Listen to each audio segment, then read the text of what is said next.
saja. Gembala hati pujaanku sayang dan beri pula rawat duka. Hanya di kau seorang saja, penawar rindu dan pujaan kalbu selalu ku tunggu tiap waktu.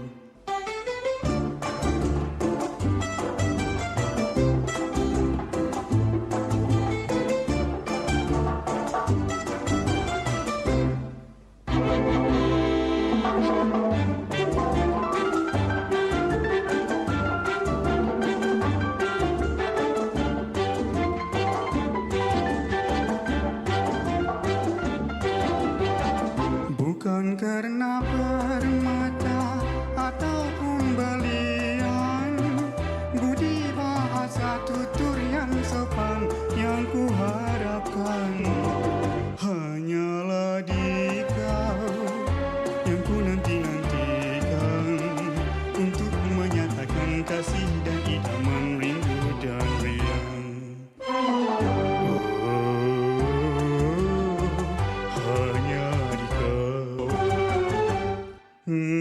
Hanya di kau seorang saja, gembala hati pujaanku sayang dan berharap waktu duka.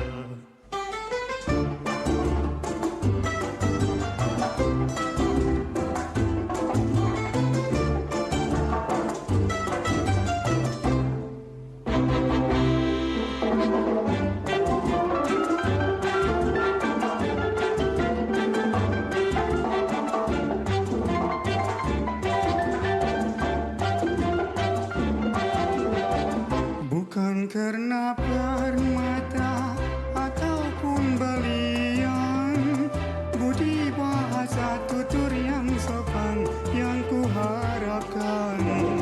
Hanyalah di kau yang ku nanti-nantikan, untuk menyatakan kasih dan idaman rindu dan riang.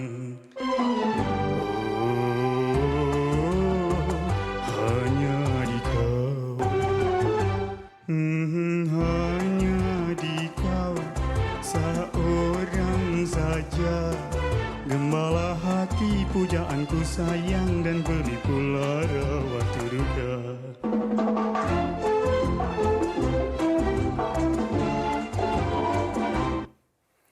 Wow. Tadi Radi P. Ramlee. Terima kasih banyak-banyak. Terima kasih Radi. Suara memang persis macam Tasik Radi. Afat teruja. Saya teruja. Suara dia. Fariha terus bergerak ke Betul. depan, ke belakang. Saya teruja suara dan saya teruja yang belakang tu. Sini Nampak tak? Okey. Bukan sini Nampak, nanti kita akan bersama dengan Radi sekejap lagi. Di hujung siaran nanti kita akan bersama dengan Radi. Jadi kita nak tahu macam mana agaknya dia boleh menjaga vokalnya persis seperti suara Allahyarham Tan Sri P. Ramlee. Bersama lagi ucapkan buat kalian yang menonton kami di Malaysia hari ini. Terima kasih ucapkan kerana setia bersama dengan kami. 30 Jun 20 hari Selasa, 10 Zulkaidah 1441 Hijrah, bersamakan kami bertiga hari ini. Dan diharapkan anda berada dalam keadaan sihat dan juga sentiasa berada dalam mood yang terbaik untuk menjalani rutin harian kalian. Betul. Mood yang terbaik, positif selalu. Dan pastinya kita telah pun memasuki hari yang ke-20 Perintah Kawalan Pergerakan Pemulihan Pejaman Celik dah hari ke-20 dan pastinya kita dah melalui banyak fasa, dan ini antara fasa yang kita boleh lihat begitu banyak kelonggaran yang telah pun diberikan kepada kita. Antara yang telah pun disebutkan semalam juga adalah akad nikah. Sebenarnya kalau dulu kita ingatkan 20 orang sahaja. Tapi sekarang ini sebenarnya kapasitinya hanya 250 orang bergantung pada kapasiti kawasan, dan ini tertaluk pada semua acara termasuklah majlis perkahwinan dan sebagainya. Jadi ini menjadikan peringatan kepada kita, walaupun kita diberikan kebebasan ini, tapi kita jangan lupa SOP tu jaga. Kita dah lawan sekian lama, janganlah kita kecundang sekarang. Ya, semakin hari semakin kita mengira detik, mengira hari, dan juga semakin hari juga kita ternanti-nantikan apakah antara SOP-SOP yang telah pun dilonggarkan. Sofia tadi dia dah petik nikah. Nikah dulu yang diingat. Okey. Tapi yang pastinya tadi berita gembira kan? berita gembira. Sofia Hari mewakili kan? golongan bujang kan. Okey. Saya pula mewakili golongan kanak-kanak. Di mana kanak-kanak dah pun ada mood yang ceria. Di mana sebelum ni terkurung kan kat rumah kan. Tambah pula sekarang ni cuti sekolah, tak tahu nak buat apa. Dah macam-macam aktiviti buat kat rumah. Tetapi kelonggaran SOP telah pun dibuka semalam di mana Taman Tema Air telah pun akan dibuka esok 1 Julai kan. Dan saya rasa ianya bukan saja golongan kanak-kanak ni yang gembira, malahan 10,000 mereka yang bekerja di dalam taman tema tersebut juga menarik nafas lega lah apabila akan kembali bekerja pada esok hari. Alhamdulillah. Tapi ibu bapa pun ambil perhatian juga sekiranya ingin membawa anak-anak ke taman tema ini. Penjagaan keselamatan, kadang-kadang kanak-kanak kan bila dah lama tak keluar rumah, perasaan terujanya keluar balik. Bila kata taman tema ni, itu satunya perkara yang bagaimana kita nak memastikan bahawa anak-anak kita ni boleh ikut arahan kan. Hand sanitizer sentiasa bawalah, jangan lupa juga kan. Betul.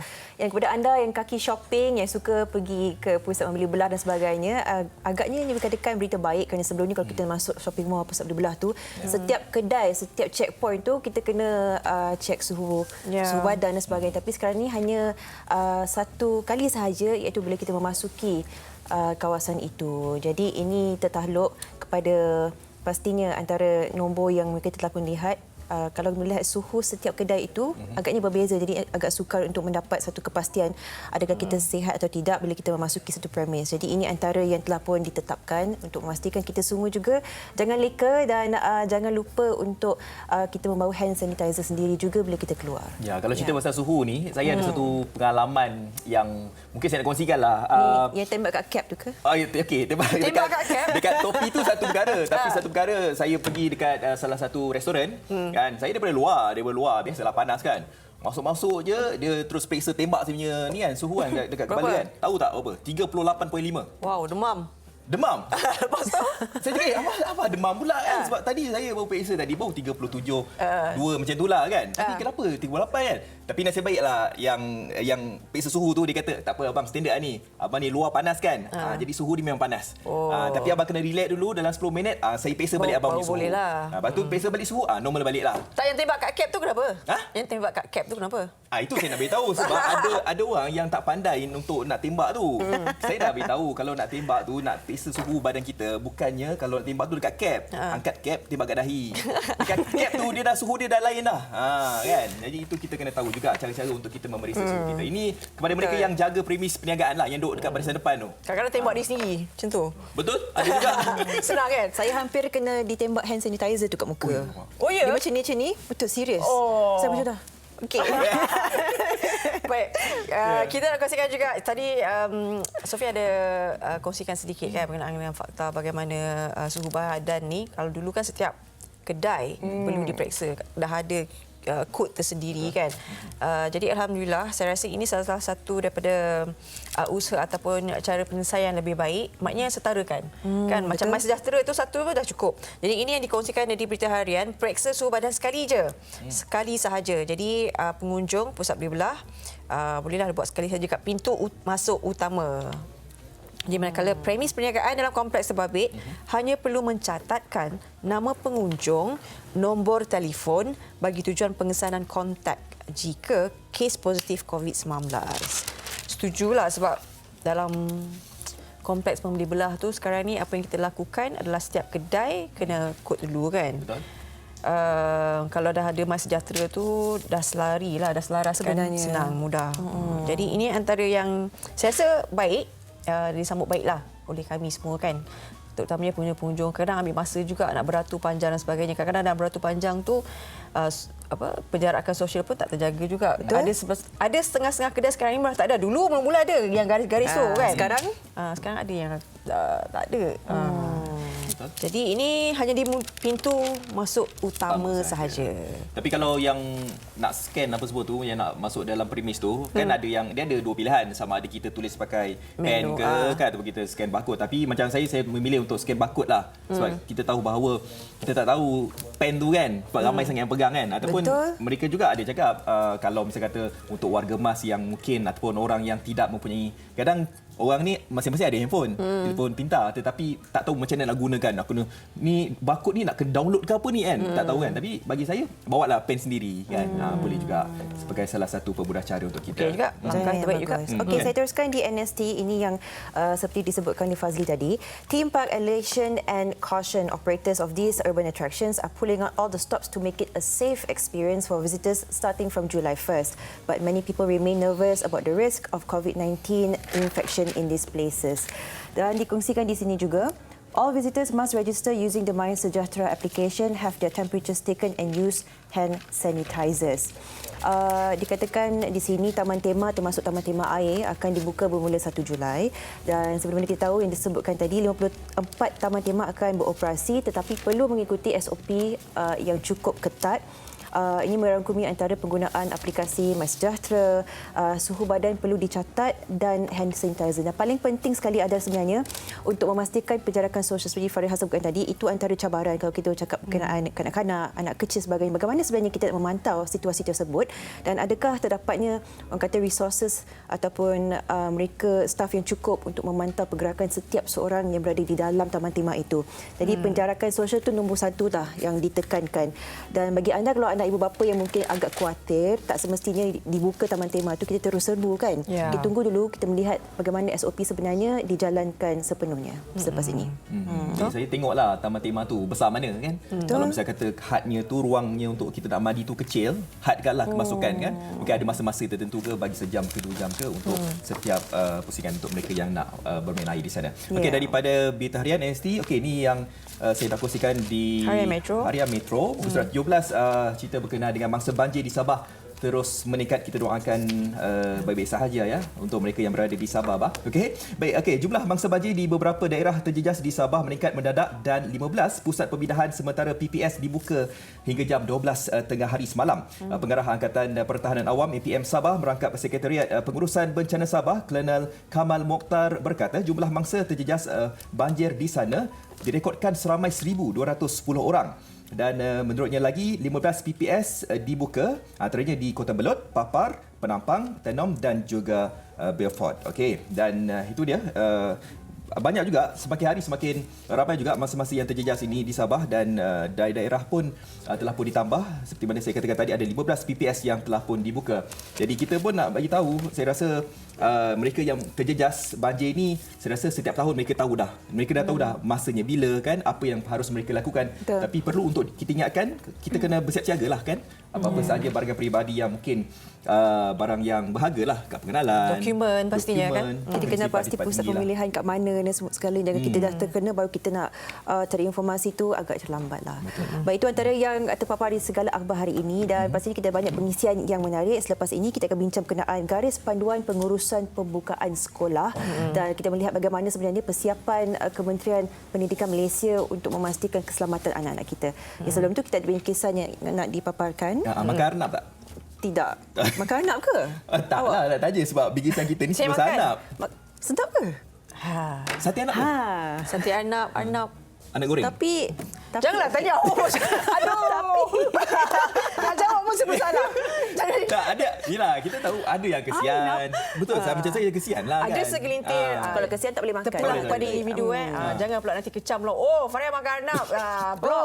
Jangan macam tu. Janganlah. Okeylah, kita tak kecam. Faria tak makan, dia rasa je. Kan? Okey, kita lihat kisah apa, Faria? Okey, ini berkenaan dengan anak muda ini. Walaupun usianya masih muda kan, tapi dia ada semangat yang baru lah. Ada juga ilmu dan juga pengalaman yang sangat luas dalam bidang peternakan. Jadi salah satunya dia memilih arnab sebagai haiwan ternakan. Jom kita teruskan. Kita tengok.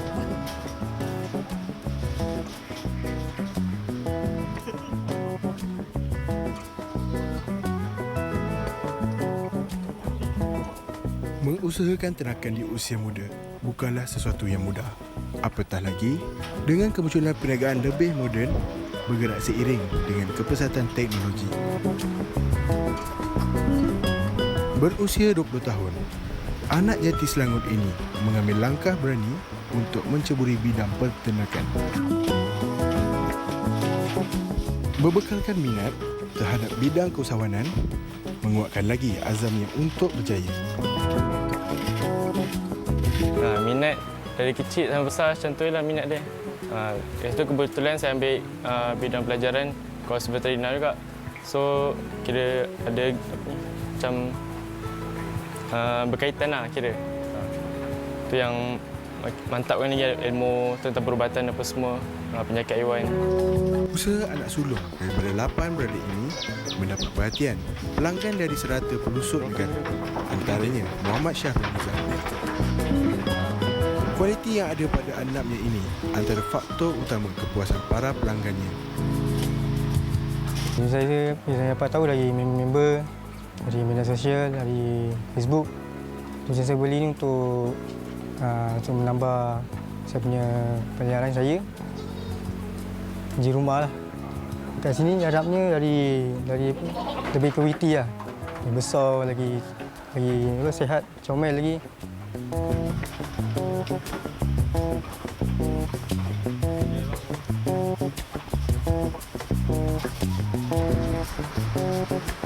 Perniagaan ini dijalankan di belakang kediaman keluarganya di Kampung Delik Kiri, Kelang, Selangor. Sepanjang tempoh PKP, ramai golongan yang terkesan.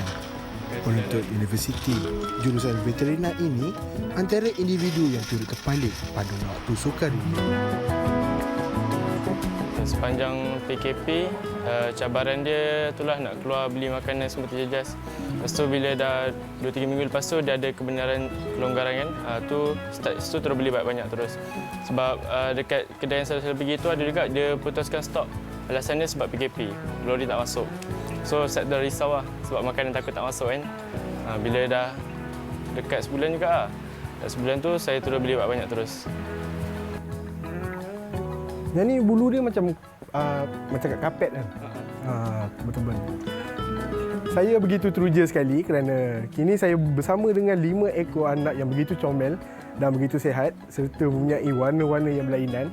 Dan saya difahamkan sendiri oleh Encik Kais yang bahawa anak yang berusia 2 bulan sudah boleh mula dijual kerana mereka mempunyai daya ketahanan imun yang tinggi serta fizikal yang bagus untuk dijaga atau dijadikan haiwan peliharaan.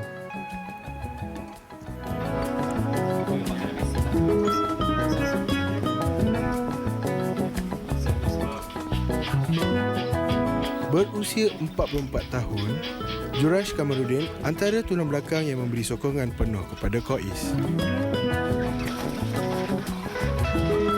Sebagai bapa, dia bangga apabila melihat Kois mampu berdikari dan menjadi contoh kepada 7 adiknya yang lain.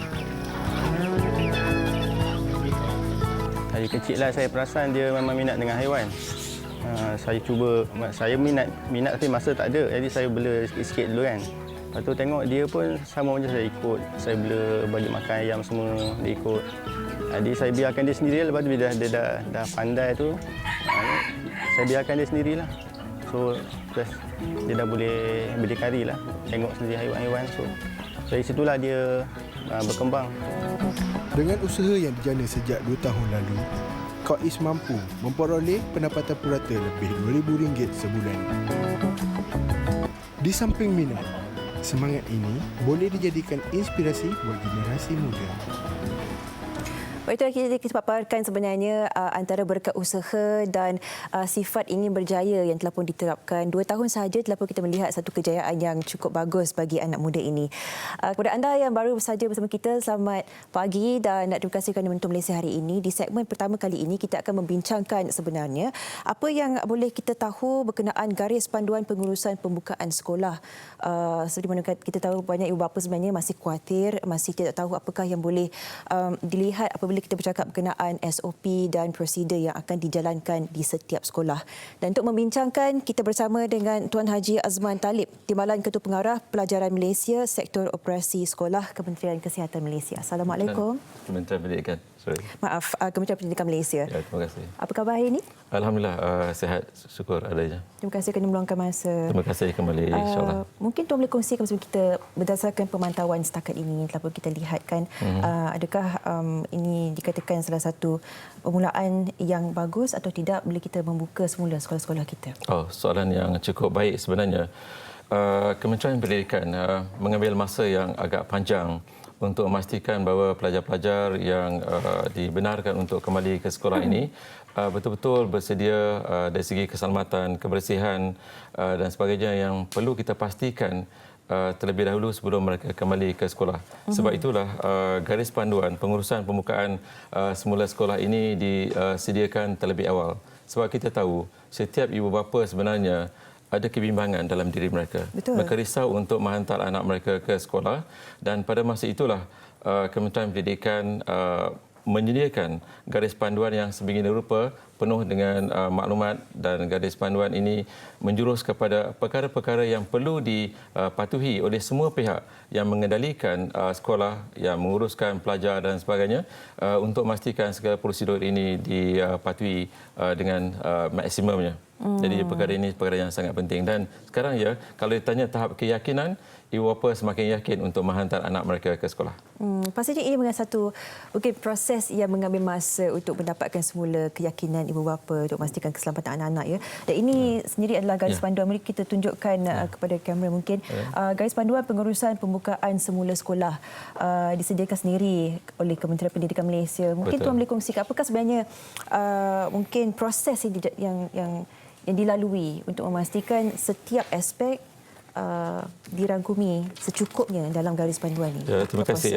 Sebenarnya walaupun garis panduan ini hanya mempunyai 31 muka surat, tetapi kandungan dalam garis panduan ini cukup jelas, merangkumi setiap aspek, setiap perkara, bermula daripada murid itu datang atau bergerak dari rumah sehinggalah dia berada di pintu pagar sekolah, masuk ke kawasan sekolah, berada di dalam bilik darjah, di kantin, di bilik isolasi ataupun di mana saja, semuanya terkandung dalam garis panduan ini.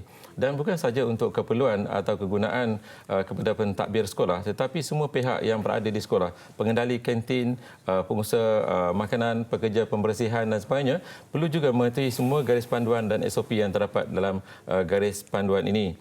Dan untuk menghasilkannya, bukan suatu perkara yang mudah. Ada satu garis masa yang telah ditetapkan dengan kerjasama Kementerian Kesihatan dan juga Majlis Keselamatan Negara di peringkat pegawai, di peringkat jawatan kuasa teknikal dan dibawa juga dalam mesyuarat peringkat kelulusan di peringkat mesyuarat di MKN yang melibatkan peringkat menteri, barulah garis panduan ini diluluskan untuk digunakan pakai.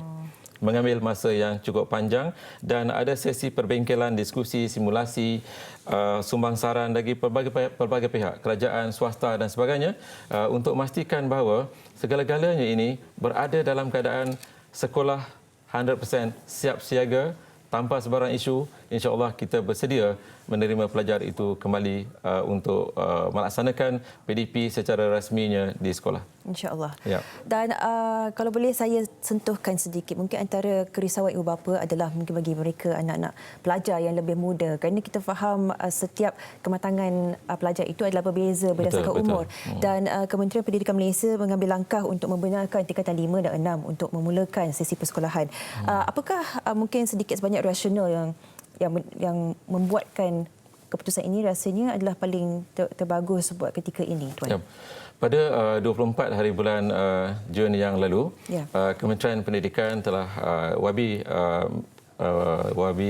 Kanan Menteri Pendidikan telah membuat keputusan setelah diberikan nasihat dan perbincangan dalam yang melibatkan Kementerian Kesihatan dan Majlis Keselamatan Negara. 24 hari bulan Jun, pelajar-pelajar yang terlibat dengan peperiksaan SPM, SVM, STPM, STM, dan pelajar-pelajar di peringkat diploma dan sebagainya yang perlu kembali ke sekolah lebih awal. Ini bukan satu bentuk uji kaji untuk memastikan bahawa segala-galanya boleh dilaksanakan. Tetapi kita melihat bahawa bilangan murid yang terlibat dengan peperiksaan ini jumlahnya lebih kurang 500,000 lebih. Jadi dalam keadaan ini masih boleh dikawal. Dan mereka ini berada pada tahap kematangan yang tinggi untuk mematuhi SOP yang telah ditetapkan, baik dari segi penjarakan sosial, menjaga keselamatan, kebersihan dan sebagainya. Dan dalam hal ini juga kita memastikan bahawa pelajar-pelajar ini dalam keadaan yang memang telah bersedia. Dan kehadiran mereka ke sekolah sebenarnya sesuatu yang sangat penting. Mereka perlu ada interaksi bersemuka dengan guru sebab mereka akan berdepan dengan peperiksaan yang penting. Dan persijilan ini untuk SPM, STPM dan sebagainya, sesuatu yang sangat penting untuk menentukan masa depan mereka. Jadi kita datangkan mereka lebih awal ke sekolah dan kemudian insya-Allah akan diikuti dengan pelajar-pelajar lain secara berperingkat. Jadi itulah rasional di sebalik mengapa pelajar tingkatan 5 dan 6 didatangkan dahulu ke sekolah berbanding dengan pelajar atau murid-murid yang lain. Baik. Ya.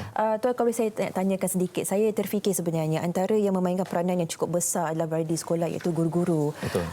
Bagi mereka yang pada setiap masa perlu memantau pergerakan pelajar dan murid dan sebagainya. Jadi bagaimana sebenarnya pihak Kementerian Pendidikan Malaysia memastikan bahawa pihak pengajarnya adalah bersedia sungguh-sungguhnya sebelum memulakan sesi pengajaran ataupun persekolahan mereka? Right. Sebenarnya melalui Jabatan Pendidikan Negeri, Pejabat Pendidikan Daerah dan melalui pengetua dan guru besar, Kementerian Pendidikan menyampaikan maklumat secara berterusan. Menyampaikan maklumat ini secara walaupun mereka tak dapat bersemuka dalam tempoh yang tertentu, tetapi pada masa sekarang sesi itu telah dapat dilaksanakan dengan baiknya. Segala maklumat berkaitan dengan pelaksanaan dan kesiapsiagaan sekolah untuk menerima pelajar ini disampaikan secara terperinci satu persatu, dan saya berkesempatan mengunjungi banyak sekolah di Sabah, Sarawak, Kelantan, Terengganu, Kuala Lumpur, Selangor dan sebagainya. Kita sama-sama berkongsi dengan guru bagaimana untuk memastikan penjarakan sosial di dalam bilik darjah dapat dilaksanakan, dipatuhi mengikut garis panduan yang ditetapkan, bagaimana PDP dilaksanakan dengan penuh tertib, penuh teliti, sebab semasa PDP itu berlaku sebenarnya memang pelitup muka itu digalakkan pelajar memakainya, tetapi bagi guru yang mengajar, dia boleh saja membuka pelitup muka itu seketika mengajar di hadapan, tetapi apabila berinteraksi dengan murid yang jaraknya dalam kurang daripada 1 meter, seharusnya memakai pelitup muka untuk mengelakkan remisan dan sebagainya daripada murid untuk kita khawatir perkara-perkara itu akan menjangkiti murid-murid kita. Betul. Jadi perkara itu perlu diberikan perhatian yang serius oleh guru, penjarakan sosial, kebersihan dan sebagainya. Sebab itulah juga kita memastikan pelajar ini akan makan di dalam bilik darjah. Bukan amalan yang biasa, sesuatu yang normal, yang baru. Mereka makan di bilik darjah menggunakan sudu dan garpu. Kita galakkan mereka bawa sudu dan garpu sendiri. Dan pembersihan itu dilakukan dengan baik dan teliti.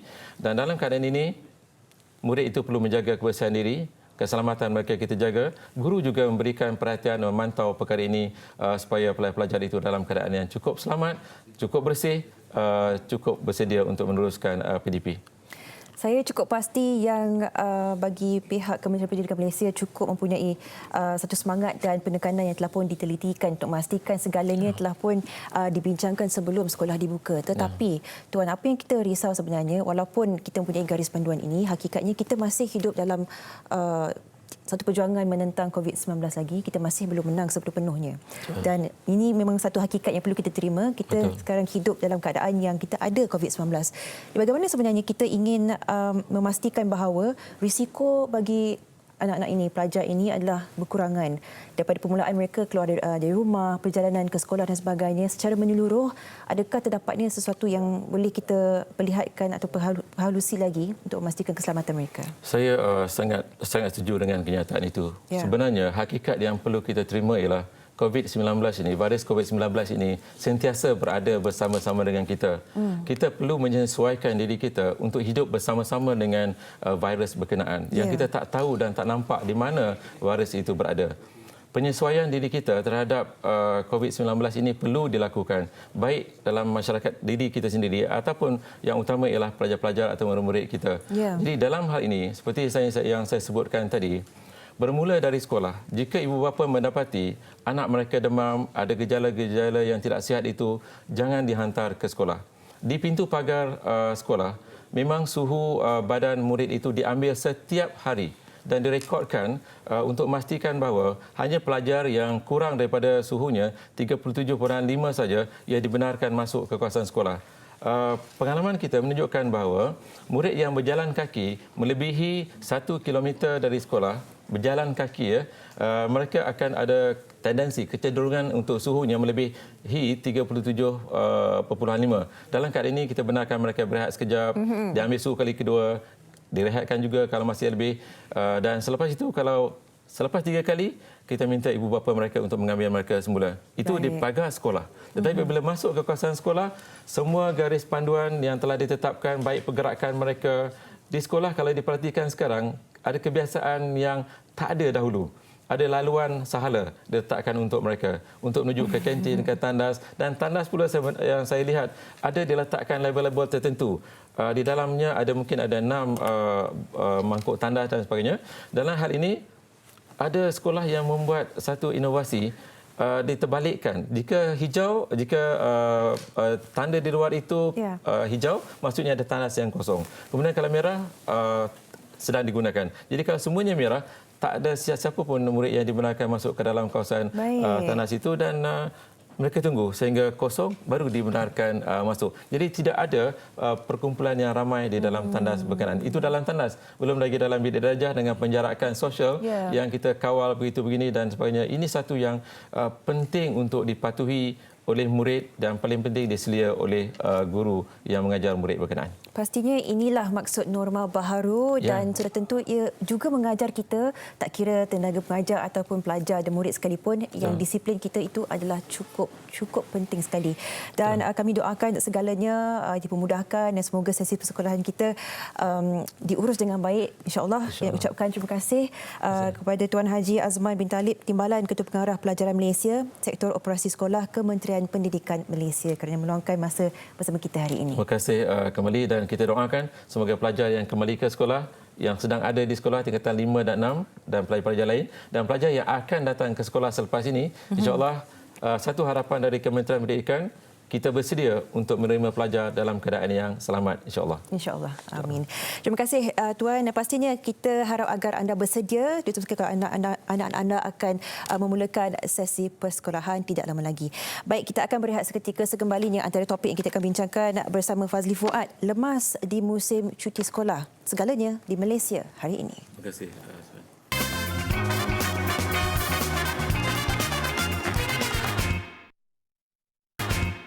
Ya, kembali lagi dalam Malaysia hari ini. Okey, seperti mana yang Sofia katakan tadi, kita nak menyentuh pagi ini berkenaan dengan topik lemas. Kita general lah, tadi Sofia ada sentuh berkenaan dengan lemas ketika cuti sekolah, tapi kita lihat sekarang ni fasa PKP fasa PKP ataupun PKP pemulihan dan juga cuti sekolah ni kita panggil sebagai kanak-kanak yang tidak bersekolah. Kita tahu bahawa kanak-kanak ni kalau anda kata dibiarkan untuk mungkin beriadah bersama dengan keluarga, tidak kiralah sama ada ke pantai, ke pergi badai terjun, ke sungai dan sebagainya, kadang-kadang mereka ini terlalu gembira sangat tanpa mereka ikut segala keselamatan yang telah pun ditetapkan oleh ibu bapa ataupun kepada mereka yang mungkin berada dekat kawasan tersebut. Jadi untuk membincangkan tentang lemas, general lah lemas, kita tak nak sentuh lemas cuti sekolah sebab sekarang ini fasa PKPP, kita bersama dengan Yang Setia Timbalan Pesuruhjaya Bomba, Nur Hisham Mohamad, Pengarah Bahagian Operasi Kebombaan dan Penyelamat Jabatan Bomba dan Penyelamat Malaysia. Assalamualaikum Tuan.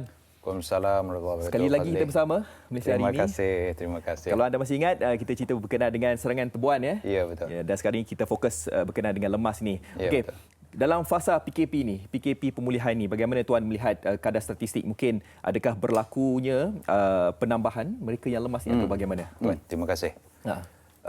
Kita ada 3 fasa PKP lebih kurang sekarang ni kan. Ya. Kita ada PKP, kemudian kita ada PKPB, kemudian kita ada PKPP. Ya. Kalau kita tengok masa PKP saja, semua orang tak boleh keluar. Lebih kurang.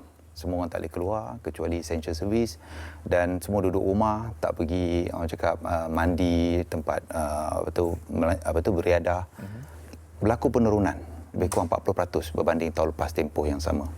Kemudian apabila kita longgarkan sikit kepada PKPB, sebahagian boleh keluar. Majoriti masih tak boleh keluar. Tetap juga berlaku kes lemas ni, tetapi menurun lebih kurang 20%. Tapi apabila sampai ke fasa next ni, iaitu PKPP yang baru sekarang ni masih berlangsung, kita dapati bahawa kadar naik pula. Yang tadi turun kan 40, 20, sekarang ni naik 20.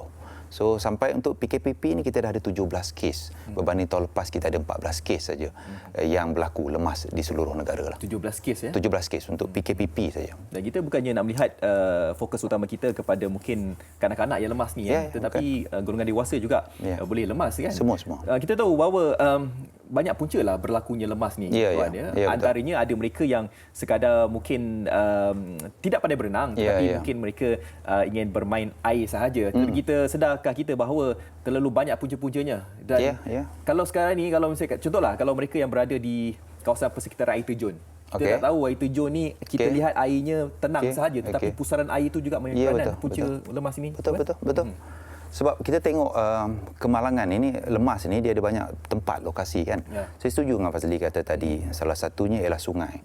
Sebab kita dapati bahawa 60% daripada kes kematian yang berlaku di Malaysia ni di sungai. Dan especially di orang cakap di kawasan tadilah Riadah, air terjun semua. Satu keadaan di mana ialah kita tahu sebenarnya apabila kita pergi sesuatu tempat itu, kadang kita kena tahu juga ilmu sikit-sikit. Satunya adalah apabila selepas yang batu tu ada berlaku pusaran air ataupun kalau kawasan tu air terjun tu janganlah pergi bawah air terjun tu. Sebab iaitulah kawasan akan berlaku hidrolik punya putaran tu, ada pusaran. Ya air patut macam relax je, sedangkan kita tu kalau kita ingat kes macam di Lombong hari tu di Weir tu, maksudnya anggota kita yang orang cakap lengkap, pandai berenang pun tak dapat melawan orang cakap kuasa air tu. Jadi tempat-tempat ini kita elakkan. Kadang-kadang kita kata orang-orang lama kata suka-suka membawa duka kan. Orang suka-suka nak pergi, suka saja-saja nak tengok dan kita kata akan membawa duka. Sama juga dengan kita ni. Kalau kita tengok tempat tu jangan kita pergi. Kemudian satu lagi ialah pantai. Kalau pantai ni kita panggil rip current lah. Orang Jengka panggil rip current. Tapi ni apa tu? Arus menarik kan.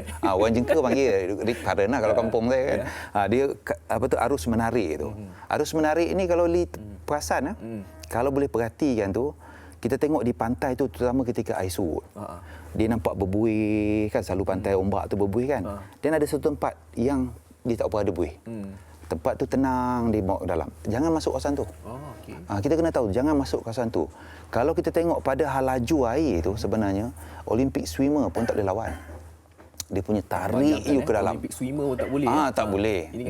Dia tarik kita. Lepas tu bila orang ditarik ni, dia akan melawan. Dia nak cuba lawan tegak terus juga pergi ke pantai balik jelah. Siapa berani kan dah kena tarik ke tengah kan. Kalau cerita dulu entah hantu air lah apa kalau cerita. Tarik ke tengah kan. Jadi kita akan lawan. Sebenarnya teknik yang betul jangan lawan. You kena ikut. Sepatutnya ikut je. Ikut sampai ke tengah sikit dia akan ada kita panggil di mana pemecah ombak. Wave break tu yang dia cantum dengan arus utama, dia pecah dia tenang. Ada you berenang balik. Cuma kalau tidak pun cuba berenang ke tepi. Jangan kita pergi melawan lah. Jangan melawan gitu. Cuba menepi dan sampai ke kawasan yang tidak masuk dalam arus menarik tadi dan baru kita lari ke tepi. So ilmu-ilmu ni sebenarnya tak susah pun. Sebelum macam kita pergi nak pergi mandi tu baca sikit. Kan baca sikit. Kalau pasal air terjun tu punch air terjun tu punya nama. Kita tahu ada tak kes lemas kat tu dekat mana berlaku. So cerita-cerita orang lama bila dia cerita ada mati dekat sini dan kita kena berhati-hati. Tapi apa pun kita kena tenang ya tuan. Apa yang tuan katakan tadi tu. Kalau kita berada dalam situasi yang mungkin lemas contoh melawan arus tadi, kita rasa macam tension, stres kat situ. Jadi ianya berkemungkinan menyumbang kepada berlakunya lemas. Tetapi mungkin di kesempatan ini tuan boleh kongsikan andai katalah berlaku keadaan lemas, situasi lemas itu. Bagaimana tuan melihat individu yang lemas itu bagaimana dan mereka yang ingin menyelamatkan individu itu bagaimana? Sebab kita dapat saksikan juga ada kes di mana orang yang lemas tu lemas, kita nampak tengok lemas. Kita ni tak pada berenang ni mungkin kawan baik kita ke ataupun keluarga terdekat kita sayang. Kita terjun juga. Macam mana SOP-nya? Bagaimana tuan? Saya petik tadi Fazli kata ketenangan tu. Tapi bila orang lemas tak tenang lah. Tak tenang lah kan. Jadi kita ni selalunya memang spontan tu kita akan terjun. Maksudnya terjun cuba selamatkan lah. Tetapi dalam keadaan ini nasihat saya lah. Kita tak tengok pada keadaan yang menjurus atau bila dia berlaku tu. Satunya asasnya orang lemas ini dia akan menggapai apa yang ada. Betul. Dia akan menggapai kan. Jadi bila kita menggapai, kalau kita terjun, dia akan cari tempat kita yang tinggi sekali untuk digapai. Kepala kita lah. Jadi dia pegang kepala kita, dia tenggelam dengan kita sekali. Kalau kita tak boleh nak lawan, nak berenang, kita pun tenggelam sekali. So terbaiknya ialah kita cuba cari satu yang kita boleh baling kat dia. Contohnya kalau kita mandi ni, seluar panjang kita tu cuba campak dulu. Janganlah campak terus. Campak dan pegang. Jadi dia kan dia gapai, dia cuba ambil. Okey. Kalau kita ada dekat tak apa kalau lah, dekat, kan? kalau ada pelampung, then you terus pelampung. Baling lah. Dan kalau orang cakap kita tak mampu dan kan lemas tu, terbaik ialah kita tak cuba menyelamatkan. Sebab kita selalu tengok kes kan, mati seorang, seorang, sedih kan. Dan satu yang kes terbaru ni 3 beradik tu kan. Ayah dia nak terima kenyataan kan. Bukannya mudah lah. Bukannya mudah. So teknik asas itu kita kena tahu. Maksudnya kalau kita boleh campak satu yang boleh terapung, kita akan memberi masa kepada mangsa tu. Dia dapat pegang sikit, dia naik pun, bernapas, kita ada beri masa kepada dia. Kalau kita boleh campak satu yang panjang, ranting kayu ke, seluar ke, pun boleh juga. Kalau tidak, kalau kita ada asas yang berenang yang agak, orang cakap, baik, kita boleh juga pergi, contohnya kita paut pada, seluar, kita minta seorang lagi pegang pula, dan kita cuba gapai. So itu yang perkara spontan yang kita buatlah. Tetapi yang terbaik ni susah nak diamalkan juga oleh orang kita ni lah. Kita pakai life jacket. Kan, saya pun pernah juga mandi kat jeram bila orang cerita ini dah 4 orang mati. Orang kampung biasa berenang tak ada masalah ni. Tapi takut juga kan? Pakai life jacket mandi. Ambil gambar malu. Itu biasalah orang kita kan. Malu. Tapi kita pakai. Kalau tengok pada bomber pun, kita bila pergi rescue, kita boleh berenang, tapi tetap kita pakai life jacket. Sebab life jacket ni membolehkan kita terapung. Itu yang penting lah. So tak adalah masalah. Tapi macam orang cakap, macam kita pakai mask sekarang lah. So kita pakai mask sekarang ni, dulu kalau kita pakai mask, kita nampak pelik sangat kan. Tapi kalau macam berenang, semua orang pakai life jacket, then should be okay. Betul? Kena berubah lah kan. Kita tahu macam tuan katakan tadi lah, macam okey, ini bagus juga kalau misal kata kita nak pergi ke mana-mana saja, kita lihat kawasan itu hotspotnya bagaimana. Betul. Kan statistiknya bagaimana. Kalau ada berlaku kes lemas dekat situ, kita tahu ini bahaya kawasan ni kan. Betul. Pakailah kan, jaga keselamatan kan. Pakai. Tapi tuan, mungkin tuan boleh kongsikan juga. Tuan tadi cakap orang kampung memang pada berenang. Saya akui lah benda tu. Lebih lagi orang-orang dekat bahagian Sabah, dekat kawasan lautan tu. Memang kayaknya kalau berenang, kalau saya kata menyelam ke, bagilah kat dia kan. Memang keperluan kan. Tapi kadang orang yang macam ni pun boleh lemas juga tuan. Ya, betul. Mungkin tuan boleh kongsikan apa antara puncanya? Mungkin terlalu lama di dalam air ke? Betul. Dia satu tadi saya kata tadi ialah keupayaan kita. Kita kena tahu keupayaan kita. Maksudnya kalau kita berenang katakan tak payah di sungai. Di kolam pun kan ada tempat yang cetek, makin dalam gradient itu kan. Betul. Kalau kita dah lama berenang dan you pergi tempat dalam pun kadang you rasa cramp. Betul. You rasa cramp dan you tak mampu. So kita kena tahu kemampuan kita juga. Dan kita juga tahu tadi arus tadi tu. Ada tempat orang cakap mungkin kita pandai berenang, tahu berenang, tapi arus itu sebenarnya lebih boleh menguasai kita. Terutamanya arus kalau kat jeram dengan sungai ni dia berubah dengan cepat. So hari ini arus kawasan ni kawasan batu kan. Tak bahaya. Tapi bila air meningkat, dia akan jadi bahaya. Betul. Sama juga dengan jeram. Kalau ketika air pasang, batu tak nampak, tu dia stabil. Kata air tinggi lah, air besar. Tetapi apabila air surut, dan dia akan buka buat eddy, dia buat hidrolik tu tadi, dia akan menarik kita ke dalam. Dan kita mungkin tak mampu lawan pun. Kita takut yang mana mungkin kita lihat kawasan tu tenang, tapi kita tahu dekat atas kepala air tu mungkin akan turun kan. Itu kita risaukan juga. Tuan, kita tahu bahawa anggota ataupun Jabatan Bomber Penyelamat Malaysia ni banyak berkorban demi menyelamatkan nyawa kita ni kan. Saya terima kasih dululah. Ya, betul. Kita kena akui tentang perkara ini. Tetapi mungkin kita nak lihat, kita tak nampak sebenarnya pelbagai cabaran harus ditempuhi daripada pihak Jabatan Bomber sendiri sebenarnya untuk menyelamatkan seseorang mangsa itu sendiri. Mungkin tuan boleh kongsikan antara cabaran tersebut. Terima kasih. Fadli, soalan yang sangat baik bagi saya. Pertamanya adalah kalau saya melihat pada pengalaman saya mangsa lemas ini, tekanan paling tinggi ialah harapan keluarga. Kan, harapan keluarga. Maksudnya keluarga tu dah tahu mangsa tu lemas. Dan dia orang pun mari.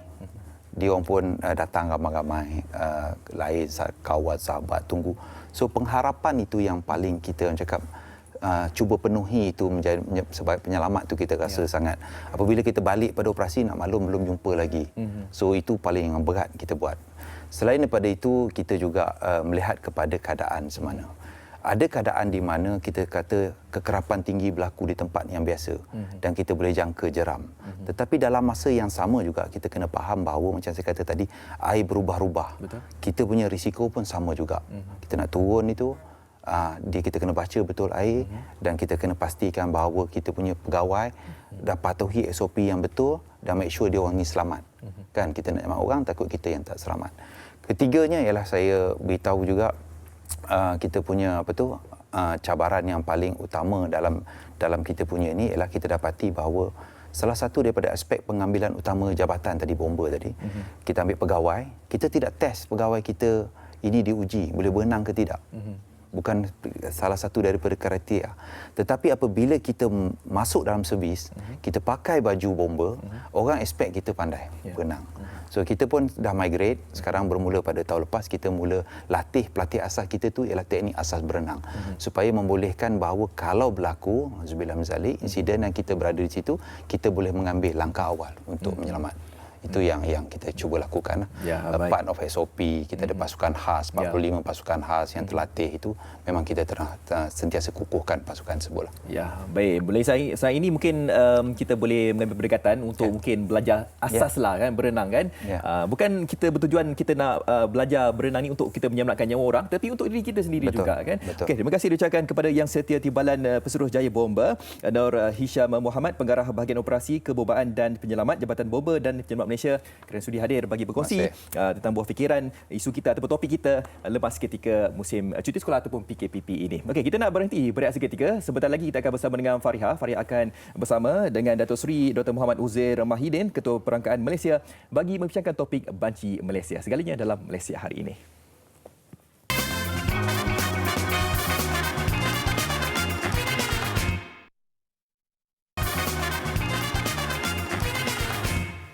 Baik, kembali semula dalam Malaysia hari ini. Terima kasih kerana masih setia bersama dengan kami. Dan ini sedikit yang saya rasa perlu kita ketahui dan beri penumpuan mengenai dengan banci. Saya pasti ramai daripada kita ni tak faham banci ni buat apa. Tahu kumpul maklumat untuk dokumentasi dan sebagainya. Tetapi yang menariknya, banci ini tidaklah dilakukan kerap. Hanya 10 tahun sekali dilakukan. Jadi, tahun ini merupakan tahun ke-6 banci. Jadi kita nak mengetahui lebih lanjut berkenaan dengan banci ini. Saya rasa ini banyak sangat fakta yang menarik yang kita perlu ketahui berkenaan dengan banci Malaysia. Kita perkenalkan terlebih dahulu tetamu kita hari ini, Datuk Seri Dr. Muhammad Uzair Mahidin, Ketua Perangkawan Malaysia. Assalamualaikum Datuk Seri. Terima kasih bersama kami. Baik. Tadi ada sedikit borak-borak dengan Datuk Seri berkenaan dengan banci ini. Okay. Katanya banci 2020 setakat ni 32.7 juta populasi. 32.7 tu merupakan warga, bagaimana dikira sebagai penduduk tu? Jadi terima kasih Fariha. Assalamualaikum warahmatullahi wabarakatuh dan salam sejahtera. Jadi bila kita katakan penduduk yang 32.7 juta setakat ini yang kita anggarkan, ia meliputi rakyat Malaysia dan bukan rakyat Malaysia yang duduk di dalam negara kita. Dan kita punya takrifan untuk layak jadi penduduk tu mestilah yang duduk di negara kita sekurang-kurangnya 6 bulan. 6 bulan. 6 bulan. Jadi kalau misalnya juga ada di kalangan yang berada di Malaysia ni belajar lebih 6 bulan, bekerja lebih 6 bulan, mereka terrangkum dalam penduduk negara Malaysia. Mereka ni sebahagian daripada banci nantilah. Ya, dia ada sebahagian daripada banci. Jadi pada masa ini lebih kurang 10% daripada penduduk Malaysia ni adalah bukan warga negara. Baik, Datuk Seri. Kita nak tahu juga, orang kata banci ni, apa sebenarnya ni banci ni kan, dan kegunaannya. Terima kasih Faria untuk maklumat para pendengar semua. Dalam kita mengurus tadbir negara, kita memerlukan satu sistem yang boleh membekalkan maklumat yang diperlukan dalam perancangan jangka pendek, sederhana dan jangka panjang. Jadi semua maklumat-maklumat yang diperlukan tu termasuklah berkaitan dengan kependudukan, tenaga buruh, pekerjaan, ekonomi, sosial, demografi. Jadi semua maklumat tu asasnya adalah maklumat penduduk. Sebab daripada kita lah hidup ni sebagai penduduk, rakyat ataupun individu lah akhirnya kita menjalani kehidupan. So dalam hubungan ini banci penduduk dalam perumahan yang kita laksanakan sekali bagi setiap tahun yang Cik Fariha bagi tahu tadi adalah yang ke-6 kali ini digunakan oleh negara kita khususnya kerajaan untuk menentusakan ataupun menjadi satu data asas kepada perancangan negara. Jadi kalau kita nak lihat selepas ini kedudukan pekerjaan, kedudukan taburan pendapatan, kedudukan kita punya sektor-sektor ekonomi, semua kita kena berasaskan data penduduk. Bahkan dalam Perlembagaan Malaysia untuk menentukan agihan per kapita, kita punya kan kita adalah sebuah negara persekutuan, sistem pencukaian dilakukan oleh persekutuan dan kita perlu agihkan kepada negeri-negeri. Jadi untuk menentukan agihan ke negeri itu adalah berdasarkan data penduduk tadi. Ini ada tercatat dalam Perlembagaan Malaysia. Bahkan yang untuk mudah juga Fariha, untuk kita nak pergi menunaikan haji, mungkin tahun ni kita tak pergi tunai haji ya. Tapi biasanya negara Arab Saudi menentukan kota untuk menunaikan haji juga berdasarkan jumlah penduduk. Tetapi yang lebih penting yang saya nak nyatakan, semua aspek pembangunan negara yang kita nikmati sekarang, misalnya keperluan pendidikan, keperluan kesihatan, keselamatan dan sebagainya, semuanya berpaksi kepada data-data yang dikeluarkan berasaskan banci penduduk dan perumahan yang dilaksanakan 10 tahun sekali. Cuma mungkin ditanya kepada kami, adakah data 10 tahun sekali itu akan relevan untuk 10 akan datang? Ini yang nak cuba dijelaskan bahawa oleh kerana melaksanakan banci penduduk perumahan ini adalah berskala besar, dia tidak boleh dilaksanakan setiap tahun.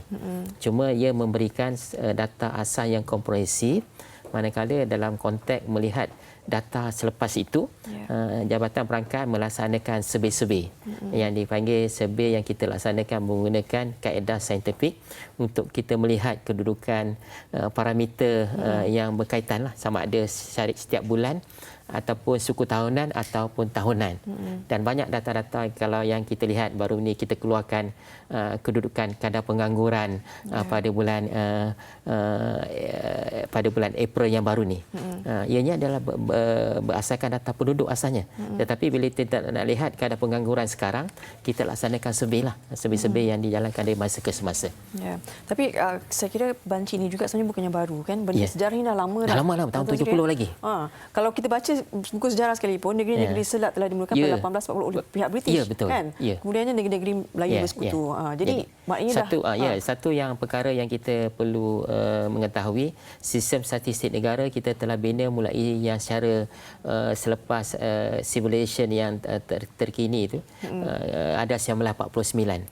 Tapi seperti yang Puan Reha nyatakan, adalah sebelum tahun 80-an lagi ada semasa negeri-negeri Selat dan sebagainya, tapi tidaklah berbentuk begitu berstruktur. Jadi yang betul-betul berstruktur sistem statistik negara yang mana zaman British dulu kita pentingkan misalnya mengira kedudukan perdagangan antara negara tu. Kalau kita tengok rekod yang terdahulu bermula dengan pengiraan perdagangan pasal masa British di negara kita dia menekankan ekonomi. Kemudian pendaftaran penduduk dan sebagainya. Jadi bancian hanya dilaksanakan di negara kita buat pertama kalinya tahun 1970. Cuma saya nak nyatakan di sini, bila Jabatan Perangkaan mengumpulkan data, dia mempunyai punca kuasa dia. Kita tidak boleh melaksanakan tugas tanpa ada asas. Jadi punca kuasanya adalah Akta Banci, Data Anti Jabatan 60, dan jelas di situ rakyat Malaysia adalah mandatory, ada wajib untuk memberi maklumat bila pelaksanaan banci dilaksanakan. Termasuk juga kalau kita buat survey-survey yang dilakukan, kita menggunakan satu lagi akta, iaitu Akta Perangkaan. Itu untuk melaksanakan survey-survey yang mana kita tanya kedudukan prestasi syarikat, kedudukan taburan pendapatan. Itu kita menggunakan Akta Perangkaan. Manakala untuk banci ni kita gunakan Akta Banci lah. So di situlah akan ditentukan tanggungjawab pegawai kerajaan, tanggungjawab agensi. Jadi untuk makluman, pelaksanaan banci ini dia melibatkan keseluruhan perkhidmatan awam, terutamanya perkhidmatan di negeri lah. Jadi kita melalui setiausaha kerajaan negeri dibentuk, dipanggil Jawatankuasa Pelaksanaan Banci di peringkat negeri. Dan dia ada jawatan yang tertinggi sekali, satu je lah, jawatan Pussuruh Banci. Dan Pussuruh Banci ni dia hanya muncul terutamanya sekali dalam setiap 10 tahun lah macam saya ingat dia mana bersekali dengan pelaksanaan banci. Okay. Jadi di peringkat negeri ada Timbalan Pusurujaya, kemudian kita akan ada penolong Pusurujaya di peringkat daerah.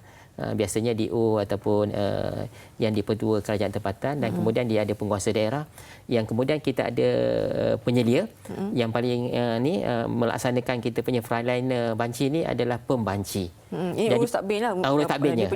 Kan, dan pembanci lebih kurang kita anggarkan lebih kurang 110,000 orang akan terlibat dalam pembancian. Cuma di sini saya nak terangkan Fariha, oleh kerana kita semua mengalami kesan pandemik yang melanda negara kita dan juga seluruh dunia, DOSEM telah memperoleh persetujuan kerajaan. Kita Jabatan Perangkaan ni kadang-kadang nama panjang sangat, kita panggil DOSEM je. DOSEM je. Kalau panjangnya apa? Jabatan Perangkaan Malaysia. Okey. Jadi nak pendek panggil DOSEM, Department of Statistik Malaysia. Jadi DOSEM telah mengangkat kertas kepada Jemaah Menteri untuk kita menyesuaikan semula pelaksanaan banci oleh kerana penularan wabak. Maknanya kita dapati kita perlu memastikan kesihatan, kesejahteraan pembanci yang nak membanci itu dalam keadaan kita boleh pelihara ini. Jadi kita tangguhkan dahulu pelaksanaan yang konvensional yang kita melawat rumah ke rumah. Asalnya akan bermula pada 7 Julai ni yang lawatan rumah ke rumah. Tetapi kita tukar dia punya pelaksanaannya. Kita bermula fasa pertama 7 Julai ni secara e-census di atas talian. Manakala yang lawatan rumah ke rumah tu akan bermula pada 7 Oktober. Ada dua fasa. Dua fasa. Untuk jadi fasa yang pertama bermula pada 7 Julai sehingga 30 September menggunakan kaedah e-census iaitu atas talian.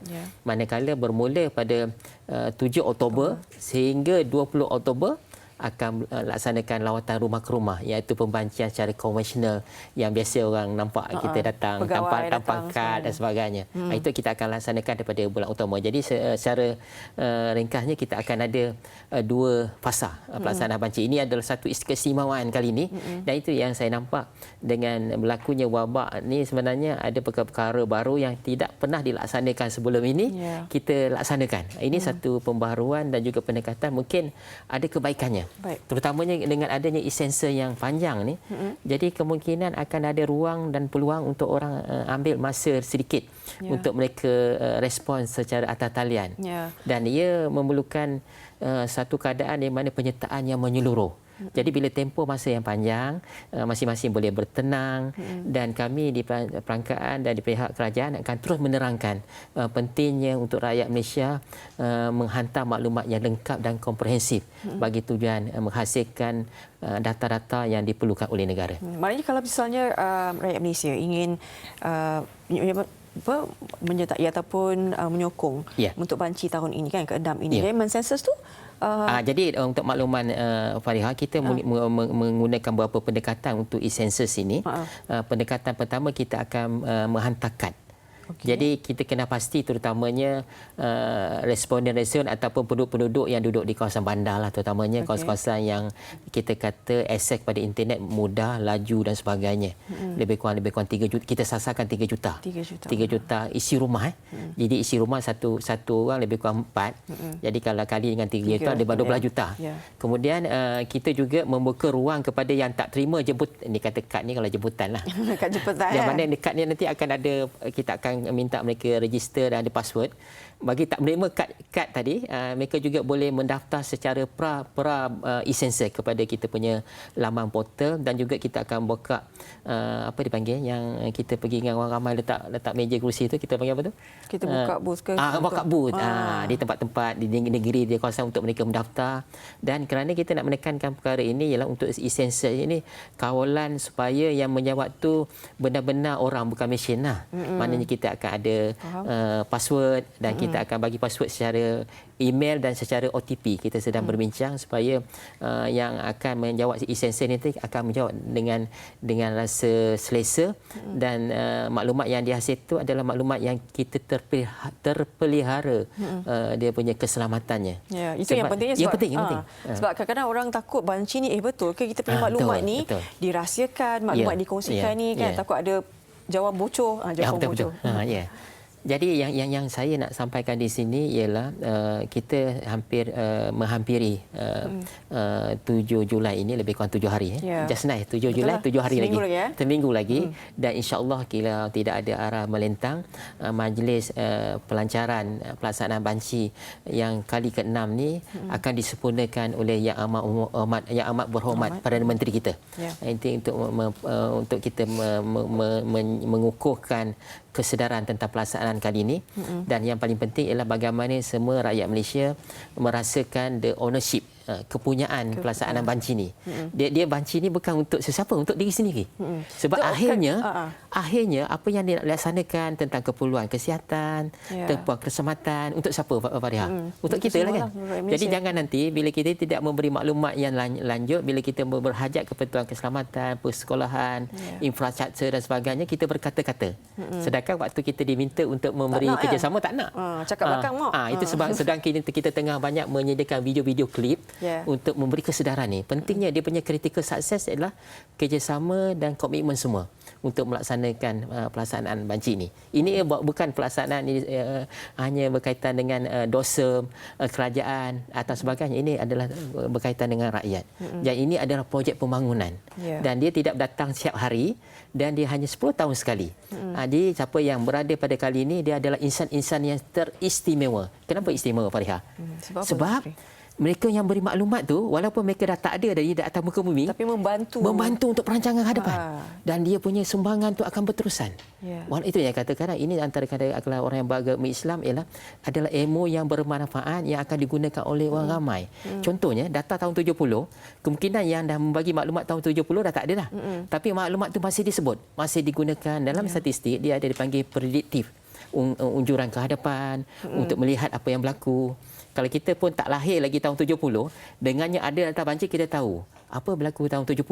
Kenapa dulu sektor ekonomi kita bergantung pada sektor pertanian.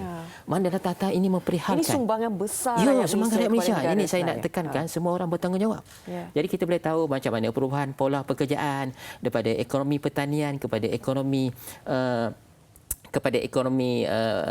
sektor perkilangan, sektor perkhidmatan, semua digarap dalam statistik. Dan kita nampak dalam soalan banci ini kita ada 108 soalan. 108 soalan. Soalan. Kita menekan kali ini kebajikan dan well-being. Contoh, macam mana kita nak pastikan perkhidmatan awam kita, transportation dapat ditingkatkan kecekapan. Kita tanya soalan, kalau Fariha, berapa jauh Fariha bergerak daripada rumah ke tempat kerja? Kita tanya soalan tu. Kita tak ada tunjuk berapa kilometer tepat, less than 5 kilometer. Jarak 5 kita nak tengok jarak kesusahan bekerja. Itu berapa jauh nak pergi premi kesihatan. Kita tandakan. Jadi kita nak tengok label. Di situ akan lakukan pembangunan. Ini perlukan dan kita bukan klinik kat sini. Dan kita bukan saja nak adakan benda yang pembangunan, kita nak juga memudahkan orang ramai. Berapa jauh daripada, adakah ada kemudahan penghutan sampah.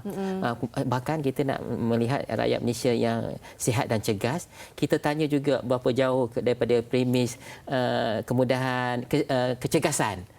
Stadium ke, padang sukan ke, padang bola ke. Kita tanya. Kemudahan-kemudahan untuk mendapatkan pengetahuan awam. Kita tanya semua tu. Okey, bagaimana pula persiapan dilakukan untuk, kalau banci kan 10 tahun sekali kan? Persiapan untuk 2020 ni berapa lama? Lama ni, Fariha. Sebenarnya asal kita nak mengangkat kertas untuk melaksanakan banci kepada kerajaan ini bermula tahun 2016 lagi. 16? 2016. Itu sebab kena melihat supaya the key success factor kepada pelanci inilah perancangan.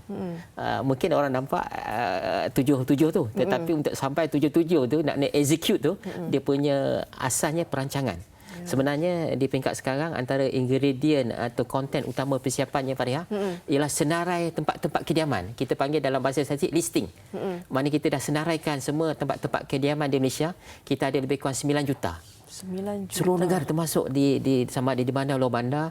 Misalnya kalau satu apartmen tu atau satu flat tu ada 5,000, ada 5,000 lah dalam kita punya listing. Jadi memang dah senaraikan dan kita telah wujudkan, kita panggil blok perhitungan. Jadi blok perhitungan mungkin Fariha baru dengar sebenarnya. Blok perhitungan ini adalah diwujudkan supaya bila kita operasikan banci tu, kan kata saya nyatakan tak ada pembanci tadi, kita akan serahkan dia satu blok perhitungan yang mengandungi lebih kurang 100 rumah. 100. Dia kena selesaikan pembancian tu selama 2 minggu. Itu yang fasa kedua nantilah yang akan berlangsung pada 7 Oktober hingga 20 Oktober dan itu yang bila ada pembanci itu ada penyelia pula akan semak kualitinya sama ada kesusahan dan sebagainya. Ini dilaksanakan pada fasa kedua nanti. Tetapi fasa pertama ni lebih kepada 7 Julai esensi ni 7 Julai. Baik. Datuk Seri, mungkin pesanan Datuk Seri kepada seluruh rakyat Malaysia untuk memberikan kerjasama dan juga sumbangan besar yang 10 tahun akan datang nanti. Terima kasih Fariha. Berapa minit lagi ni Fariha ni? Saya boleh boleh. 2 minit Datuk Seri. 2 minit. Jadi sebenarnya kita telah sampai perjalanan saya punya tagline sangat adalah banci membina negara. Kita telah 6 dekad membina negara. Jadi ayuh rakyat Malaysia kalau kita telah sampai ke tahap ini tetapi di cabaran di hadapan kita lagi getir di mana semua negara sedang berusaha beradu untuk mengukuhkan kedudukan negara-negara masing-masing dari sistem sosial ekonomi mereka. Dan kalau kita lihat di seluruh dunia, kadang-kadang anggota saya tunjukkan pelaksanaan banci penduduk oleh negara-negara lain dekat peta. Tahun ni lebih kurang 75 buah negara. Saya akan kata, you nampak apa dekat peta tu? Saya akan nampak mereka sedang menyusun kapal perang saya. Banci ni boleh dianggap perkakasan untuk mengawal ekonomi, untuk mengawal sistem sosial dunia. Jadi negara yang berjaya mensusun atur negara berasaskan data, negara itu akan very sukses. Jadi ayuh rakyat Malaysia melihat pelaksanaan banci ini adalah peranan kita bersama supaya kita tidak ketinggalan berbanding negara lain dan kita kena rasa kalau kita tak terlibat kita rasa bersalah. Itu yang saya nak nyatakan dan ke tahap ketidak rasa bersalah tu mungkin tak nampak sekarang tetapi generasi akan datang sebab dia 10 tahun akan datang. Jadi dengan data-data ini kita akan dapat menghasilkan perancangan yang baik, kita akan memperbetulkan kesesuaian dalam perancangan, mungkin ada yang tertinggal dan sebagainya. Sebab kita pergi ke seluruh pelosok rantau ni dalam setiap kawasan di seluruh Malaysia ni. Jadi pastinya setengahnya macam Sabah Sarawak memang ada sedikit masalah dari segi hubungan konektiviti, itu pun kita jejaki juga Fariha. Jadi ini melibatkan apa yang saya nyatakan tadi, kebersamaan dan kita menjayakan sebaik-baiknya dan data-data ini nanti akan dipulangkan balik kepada rakyat dalam bentuk pelaksanaan. Pelaksanaan kajian dan kita boleh menyelesaikan permasalahan-permasalahan yang kita hadapi dengan lebih baik. Dan lagi satu yang paling penting dalam konteks bernegara, sumber hasil sentiasa terhad tetapi perlu dioptimumkan penggunaannya. Bagaimana nak optimumkan penggunaannya? Ia memerlukan maklumat dan data. Contoh, kalau kita nak bergerak daripada point A ke point B, orang yang menggunakan navigator dia lagi cerdik daripada orang yang tak pergi navigator. Orang yang pergi navigator pakai Waze, dia boleh elakkan traffic jam, dia boleh tahu orang sana pukul berapa akan sampai. Sebab kita dah ada maklumat awal lah. Itu contoh yang mudah. Begitu juga banci, kalau kita ada maklumat yang lengkap, hasilnya lebih baik. Maknanya kalau tidak ada maklumat, apa yang kita buat dalam bentuk cuba-cubaan, cubaan kata terang, try and error. Zaman sekarang bukan boleh cuba-cubaan. Dia kena factual. Okay, terima kasih. Terima kasih ucapkan buat Datuk Seri Dr. Muhammad Uzin Mahidin, Ketua Perangkawan Malaysia. Banyak sekali yang kita pelajari, sikit fakta yang perlu kita ambil tahu dan sekali lagi ayuh rakyat Malaysia kita sama-sama bangunkan apa saja yang boleh dilakukan oleh pihak kerajaan. Inilah dia banci dengan maklumat yang kita sumbangkan ini untuk legasi akan datang 10 tahun nanti. Baik, kita akan berehat seketika. Datuk Seri minat P. Ramlee? Minat. Itu sebab cubaan. Cubaan satu. Ada lagu P. Ramlee yang minat dia? Ada, banyak macam-macam lagu ada. Salah satunya apa? Apa ya? Tadi kita dengar ada penyanyi kita Radhi P. Ramlee nyanyi Hanya di Kau. Boleh kita dengar. Hanya di Kau. Selepas ini kita akan bersama dengan Radhi P. Ramlee. Sebenarnya selepas ini di MHI. Okay.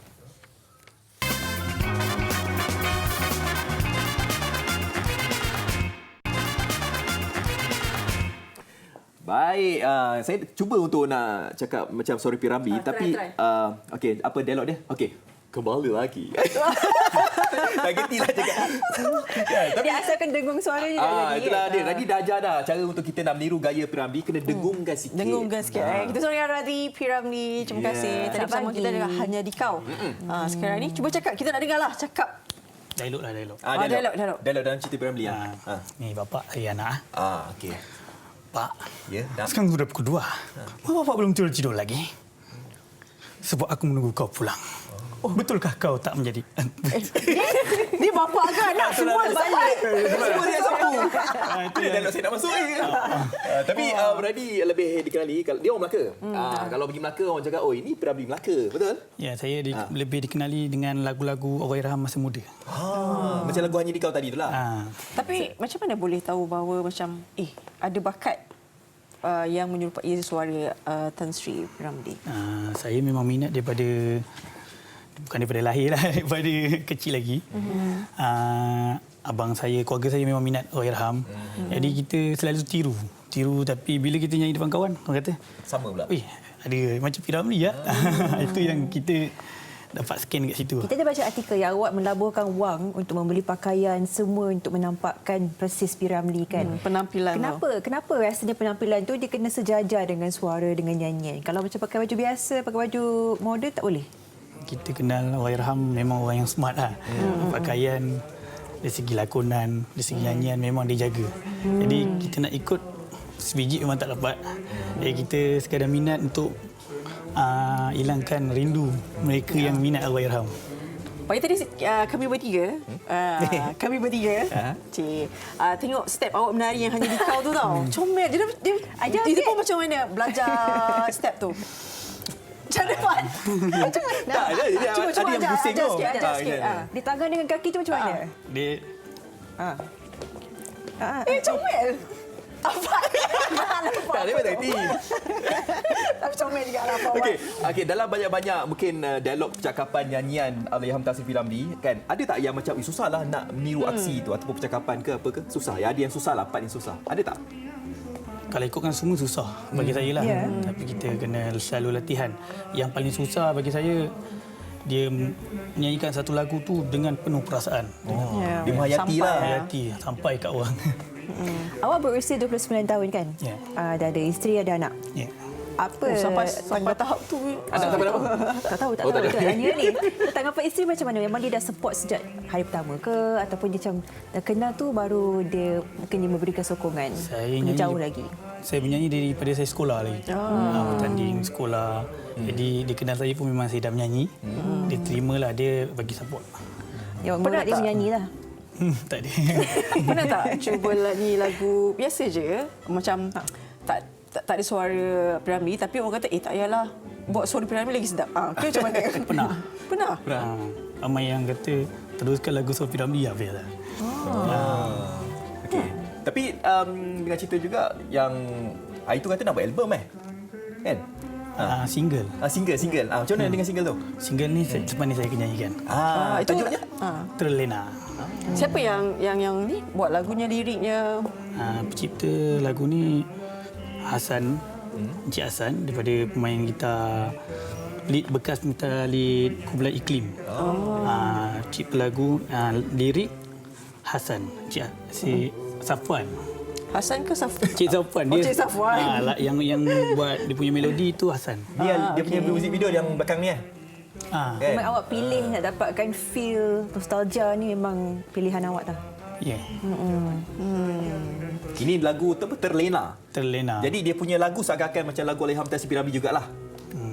Tak boleh nak katakan dia lebih 90-an. Oh, moden lah. Moden sikit lah tapi suara je kita tukar kan. Lagu ni berkenaan pasal apa? Tengah tidur.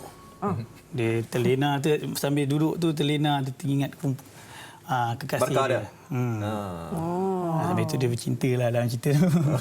Tengok ada Vespa semua tu. Macam menyibau kembali lah kan. Zaman-zaman dulu mak ayah kita bercinta Ya, dia terlena tu punya dia terlena dia mimpi bini dia sendiri. Tu ya dekat. Bagus lah tu. Terlena bini sendiri bagus. Dari segi penampilan kan, macam rambut, macam kumis nak kena maintain dan sebagainya, susah tak? Tak ada susah. Cuma kalau Piramli ni biasanya rambut dia memang memang. Memang dia bagi kelinting kembang kan. Jadi kadang-kadang kita tak pakai minyak rambut memang nampaklah kembang. Tak, bila Fariha tanya soalan tu, saya cuma membayangkan macam kumis dia. Terbayang kan. Apa yang menampakkan seakan-akan persis Piramli? Kadang-kadang kan perlu ada tu juga. Kan? Kalau persembahan ada tak macam nampakkan lebih real kepada kumis lah. Kan? Susah juga nak maintain tu. Okey, baik. Kita dengar lagu single Terlena. Terlena. Jangan tertidur kat sini. Dengan Telina kat sini pula. Okey, all the best dalam bidang nyanyian ni. Okey, kita dah sampai ke penjuru rancangan. Terima kasih kepada anda meluangkan masa bersama kita dan pastinya banyak lagi pengisian sepanjang minggu ini. Jaga diri dan semoga berjaya Radhi. Okey. Terima kasih. Assalamualaikum. Silakan Radhi. Silakan.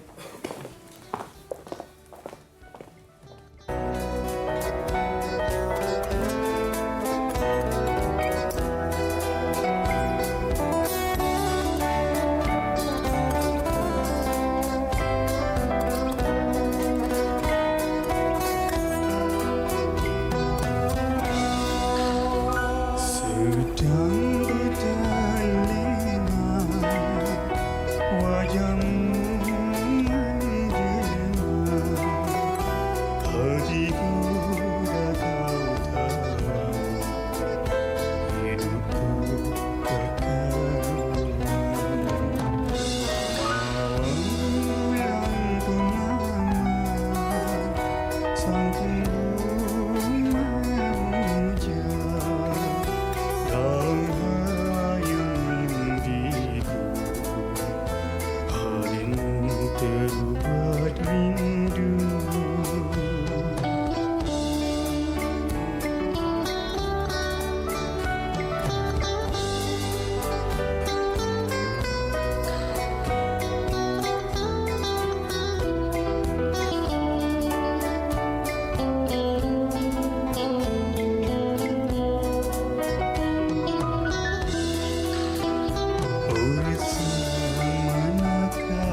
Sahutlah seruanku, di sini sabar menunggu. Kita bertemu jua, saling kasih berkasihan. Antara kita bersama, berdoa kebahagiaan hingga akhirnya.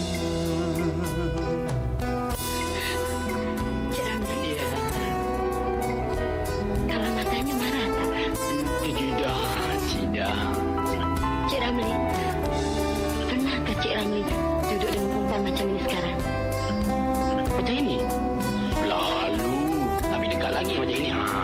Bersamanakah di kau, oh dinda pujaanku, sahutlah seruanku, di sini sabar menunggu. Kita bertemu